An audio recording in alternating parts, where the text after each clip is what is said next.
Camera rolling. Silence, please. Action. So you often expound that some leaders touch the mind while some leaders touch the heart. How have you been as a leader? How have you always been able to touch the heart of your listeners, and how successful have you been? Has it been like a learning experience, wherein you first touched the mind and then moved on to the heart? Honestly, I don't know if I've just touched hearts. When I think back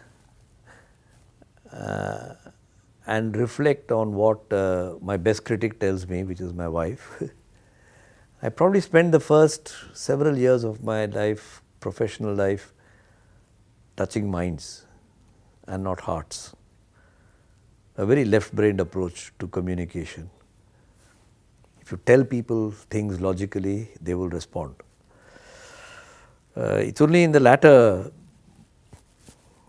part of my career, 20 years, and I have to give the credit or the lack of it to my wife, saying that you move people by touching hearts. You can convince people by touching heads. But if you want to really get people moving in a convinced way, you have to do both. So I think I've learned that lesson over a period of time, and I try consciously to weave anecdotes and stories around a kernel of a fact rather than just throw facts.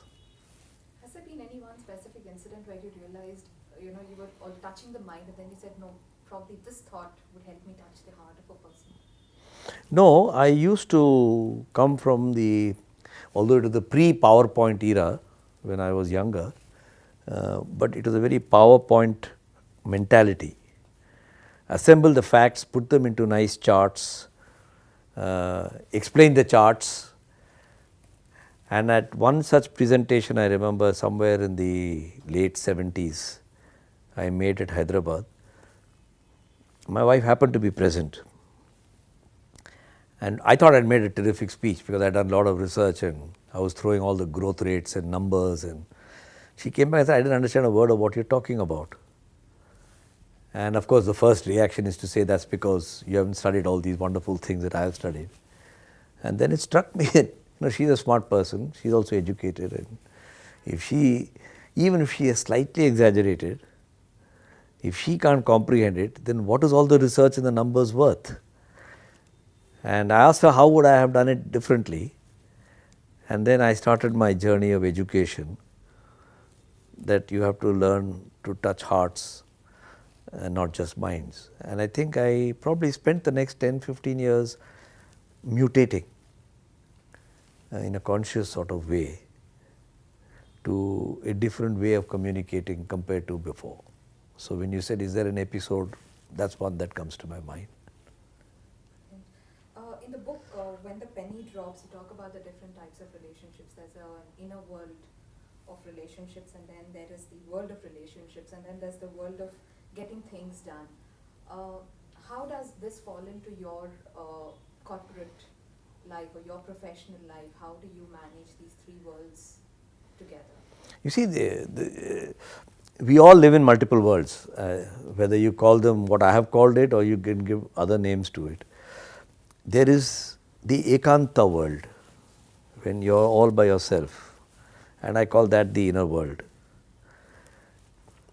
When the ghosts that torment you, the ego that boosts you, the doubts that assail you, the convictions that assure you, all come together in a medley of music in your mind and make you who you are.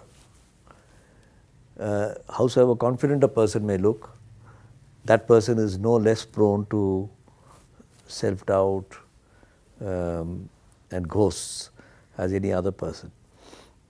That's what I call the inner world. The second is the world of relationships. Nobody can get anything done all by himself or herself.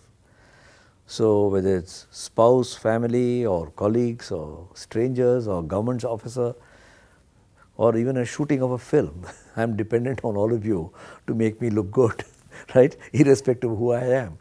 So that's the world of relationships, when people want to interact with you. And then you come into the last world, not the last world, the outer world, which is the world of actually getting things done. Just by persuading you, moving you, nothing gets done. You actually have to engage in the act of operating the factory or the marketing system or whatever. So these three worlds fit in very naturally into the professional world of a manager, but they equally naturally fit into the personal world of a mother or a father or a son or anybody else. Even in the world of spirituality, when you are alone with your God, whatever language you speak to Him, it is definitely not Sanskrit or Arabic or whatever. Then you come into the next world, and the outer world is the world of the rituals and the temples and so on. And people can, so this three world model is a very practical, elegant way to establish how we live in the world, with ourselves, with other people, and doing things. Come on, one second, give me some time. Come in. Action. So we can say that leadership is a form of self-awareness. So if you have to expound on this kind of self-awareness in the corporate world and your experience in the corporate world, how would you expound that? No, leadership is not a form of self-awareness. Self-awareness is a component of leadership. Okay, that's a thought to ponder. If you can. Because leadership requires a followership. There's no point being a leader when nobody is following you. And the connection between the leader and the follower happens through wave signals, words, writing, acting, whatever, thoughts. All of these are ways of connecting people. You have an effect on the other person of persuasion, conviction, lack of belief, whatever. So you are doing something, something happens to the other person, and after the communication wire is cut, there is what I called a wake. Now the word wake I have taken from shipping. When a ship moves through the ocean or through a river, the engine of the ship is running, it hits the water and makes the ship move, but after the ship is moved away, if you look at the rear part of the ship, they are called a wake. The effect it has had on the water, ship is moved, but the effect that it has on the water creates a lot of turbulence, or it creates a neat path. Does it create undercurrents? All sorts of things can happen. And to a good shippy, looking at the wake of a ship is a very important signal of stability, of transmission of forces in a constructive way, etc. So I believe that even with leadership, the leader does his thing, the follower does his thing, but when the transaction is completed, there is a wake. In what condition is the follower left? Very often it lasts for a day and then is forgotten. You go and see some famous man and one day later it's forgotten. So self-awareness is being aware that you leave a wake as a leader and to reflect on whether that is the wake you wanted to leave. That's the point I wanted to make. Therefore, self-awareness is one of the components of leadership. Brilliantly said. I mean, Now you are left without any questions. no, I don't have a lot of questions.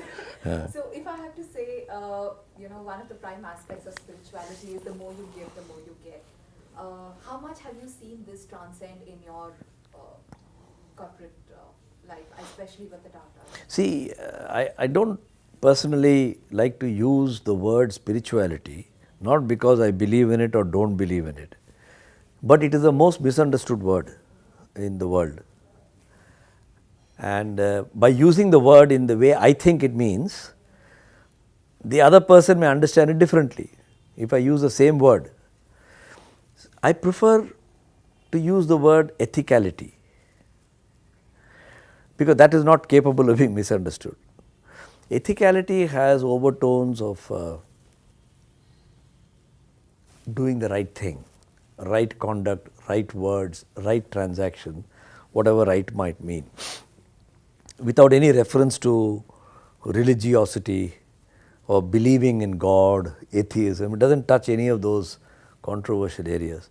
And I think the essence of your question is not about, you may use the word spirituality or God to communicate a concept, but it's about ethicality.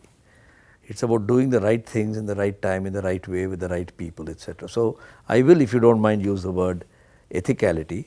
Let the listener decide whether he or she wants to substitute it to the word spirituality. Now, what's your question? Using the word ethicality. Yes, so using the word ethicality, how has this transcended in you making important, critical decisions when you're in the boardroom? What are those finest nuances of ethicality that you think can actually help any layman or any person, reach that level of pedestal wherein they can make critical decisions, ensuring the good of everybody around? We're all born ethical and we die ethical. What happens in between, God alone knows. Okay? Have you seen an unethical child? Probably not. When somebody is on his last breath, assuming that you had an experience, does he look even robber barons and in history and mythology have been good people when they were dying. So it is a the journey of life that distorts a perfect starting point and a perfect ending point in between. So the question is, what happens? Then only I can explain, did you bring it into the boardroom or not? In other words, I am saying ethicality is the normal state of human beings. Being unethical is the abnormal state. If you talked in a casual way, social way, you will say a lot of unethicality, there is very little ethicality. So that is like saying it is natural for water to flow down under gravity, but it is possible to hold it up by creating dams and surfaces. So what happens during your life is that you view events and people through your senses, and I will use the eyes as a metaphor. So you have two eyes, and one eye is to do with your work, the second eye is to do with your relationships, maybe family, maybe friends, maybe school friends. I am using the word relationship. We want both eyes to work, and on each of these eyes we have put certain glasses. If you can think of an optician who is turning the lenses around to get your eye power, and I have given those certain names. So what I am seeing is not exactly what you are seeing, because your lenses are positioned differently from mine, and that is what determines ethicality. When I am seeing things through lenses in a particular way, because there is nothing perfectly ethical, we do not know what that means. It is like there is no absolute truth, everything seems to have a relativity. So I have not found it very difficult. I have been conscious always that I recognize that there are these lenses, and it is a question of how I look at it. I will give you an example just so that it does not sound too abstruse. I have an employee who is working for me. He or she fudges the expense statement. It comes to light. Instead of charging 100 rupees, they put a little zero on the one, it becomes 900. Medical bills or transport bills or whatever. Is the act unethical? Yes. Is it unacceptable? Yes. But if she comes and tells you that, I have got XYZ situation in my home or my family, does it change your opinion? It influences your opinion, it may or may not change it. And I think the lenses start to click along, and therefore one person may say, give that person a warning. Another person may say, no, stop 2 increments. A third person may say, sack the person. The facts are exactly the same. So I think the principles of ethicality are determined by the way we sense the world. And those senses come out of the way, I am using eyesight as a sense, you can bring in the complication of other forms of senses as well. And to the best of my perception of ethicality, yes, I have brought it in. I think everybody does. Nobody has consciously decided to be unethical. Said. If I may ask you one question, most often than not, we find boardrooms to be very, the meetings in the boardrooms to be very, very cumbersome processes. Everybody's on a high live wire situation. So, do you think there is a very strong necessity for a fun quotient to be there in the boardroom? No, I don't think so. I think a boardroom is a formal place, like a House of Parliament or a court. There has to be certain rigor, formalities and processes. That doesn't prevent you from smiling or cracking a joke in between, but I think there's no scope for fun. I mean, you can't come to the board in a pink pajamas and start dancing, jazz music.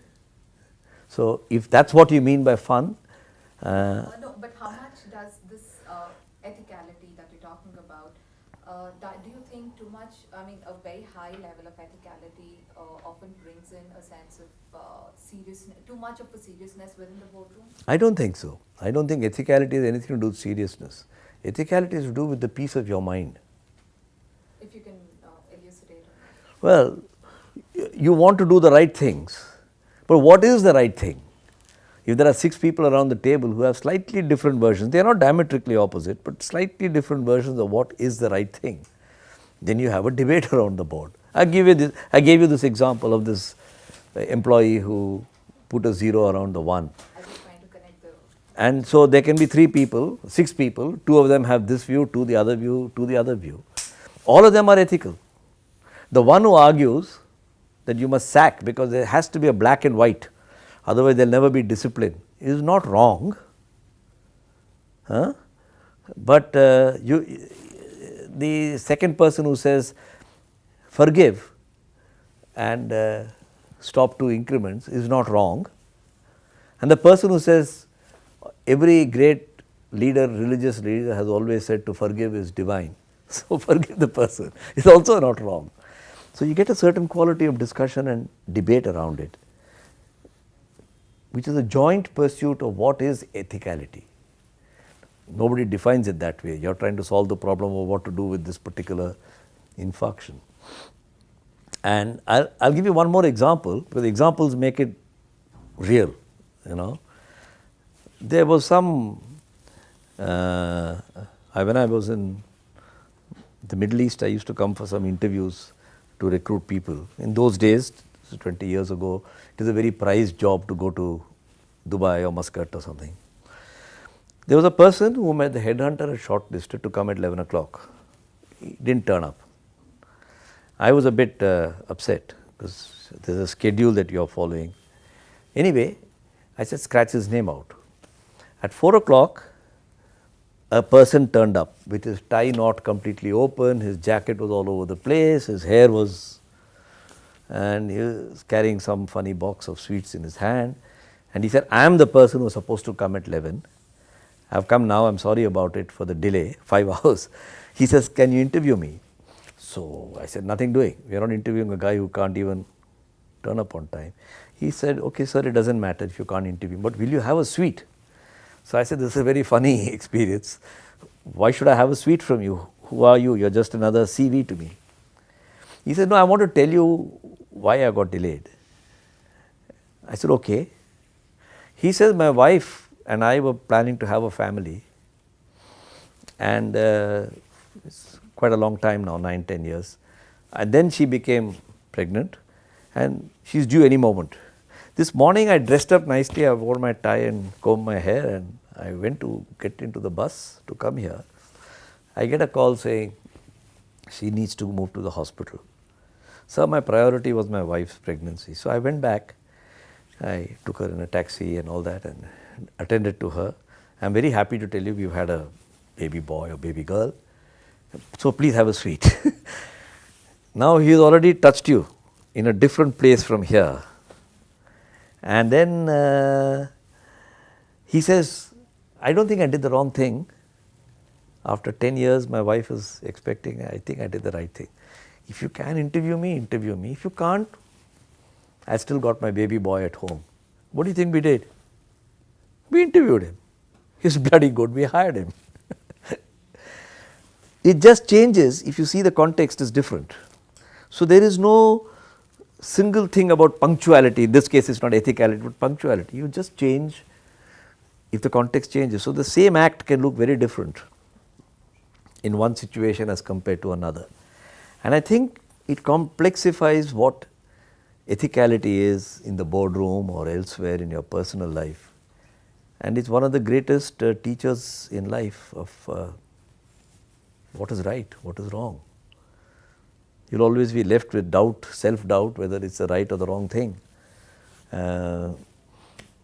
Bhishma was a great man in the Mahabharata.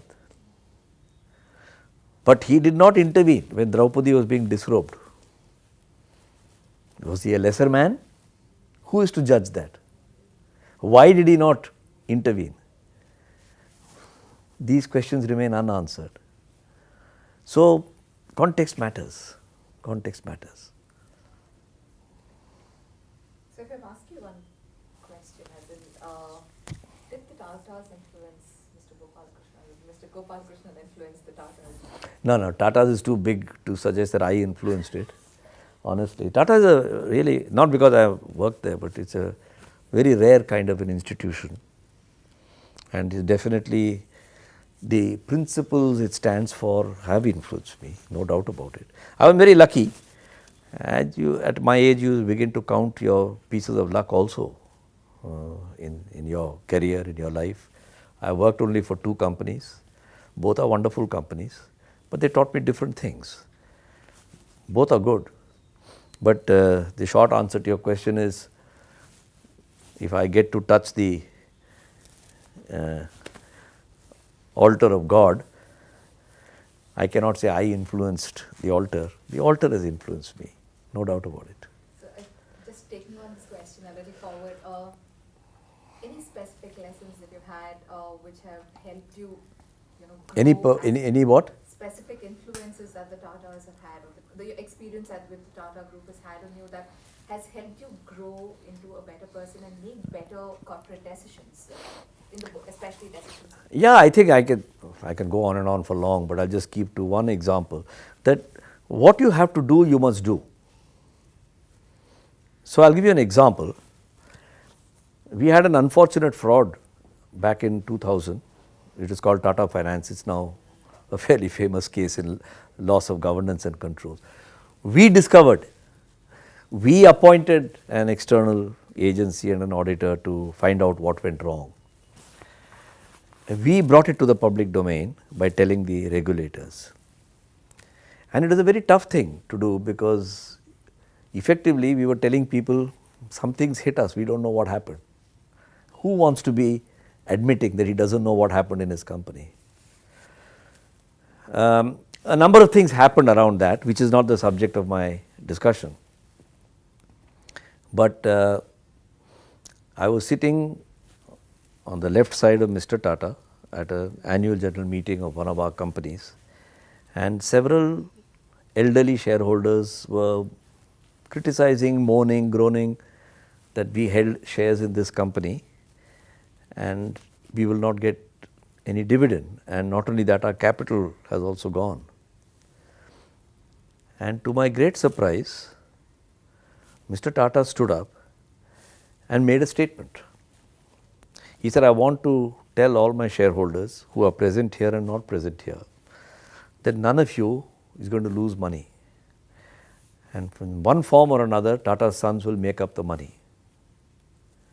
So please don't have that fear. Just give us a little time. When he sat down, I said, you don't know how big the hole is. It could be 50 crores, it could be 100 crores, it could be 500 crores. You have made a public commitment, and we are a company with a limited liability. Company secretaries understand what that means. So why did you take an unlimited liability? And his reply to me was, there are some times when you just have to do what's right and then figure out how to fulfill it, because not fulfilling it is wrong. You have to draw the line. Later on, it turned out that the hole was 500 crores or 700 crores, which we filled up. But you asked me for an example. I'm giving this as an example. And there are other examples. You say, listen, if you can't do the right thing at the right time, later on trying to make up for it doesn't make sense. And I've learnt lessons like that. They've had an influence on me. You have to speak up at the right time and find the right way to get your message across. That doesn't mean jumping up and, beating your chest and indulging in theatrics. But what needs to be done must be done.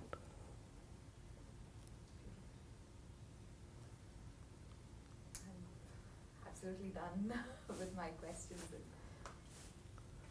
Thank you very much. Thank you. ये सब निकालो भाई. Sir, अभी दोबारा नहीं कहेंगे ये सब. हाँ.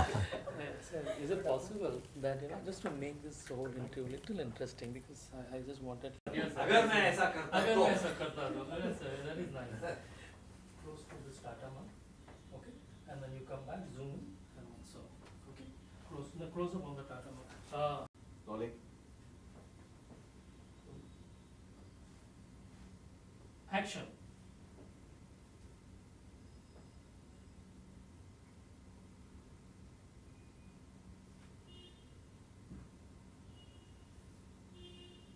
Don't look at the camera, sir. I don't want you to look at towards camera. Probably you can look outside. You can, your gaze. ऊपर can देखा be- अभी साइड में देखा. हाँ, camera को मत देखिए, sir. Not you. One more. Just one. अरे दोबारा. Sir, just one. This is how we filmmakers work, sir. Stand by. Close. rolling. rolling. One second. Action.